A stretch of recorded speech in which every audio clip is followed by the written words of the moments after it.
Hello everyone.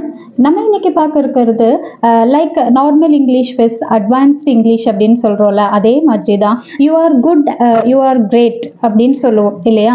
So அதுக்கு பகரமாக இப்போ நம்ம நார்மலாக ஒரு கான்வர்சேஷன் நம்ம ஃப்ரெண்டு கிட்டேயோ நம்ம கொலிக்கு யார்கிட்டயாவது பண்ணிட்டு இருக்கோம் அப்படின்னா, அந்த டைமில் இதே சென்டென்ஸ் யூஸ் பண்ணிட்டு இருக்கிறதுக்கு பகரமாக வேற என்ன சென்டென்ஸ் எல்லாம் யூஸ் பண்ணலாம் அப்படிங்கிறது இது கண்டிப்பாக ஸ்கூல் படிக்கிற ஸ்டூடெண்ட்ஸ்லேருந்து ஒர்க் போகிறவங்க வரைக்கும் எல்லாருக்குமே யூஸ் ஆகும். ஸோ சிம்பிளான சென்டென்ஸ் தான் பார்த்துடலாம். First, you nailed it. Second, you are a star.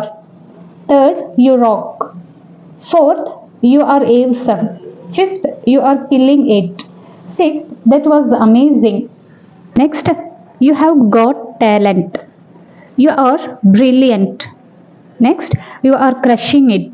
And 10th, that's top notch. இந்த 10 சென்டென்ஸில் உங்களுக்கு எது பிடிச்சதுன்னு சொல்லுங்கள். அண்ட் பர்சனலாக எனக்கு பிடிச்சது you are crushing it, like something நல்லாயிருக்கு. ஸோ இது போல் நிறைய சிம்பிள் இங்கிலீஷ் தெரிஞ்சுக்க உங்கள் குழந்தைங்களுக்கு யூஸ்ஃபுல் ஆகிற மாதிரி ஷார்ட்ஸ் அப்லோட் பண்ணிகிட்ருக்கேன் இங்கிலீஷில்.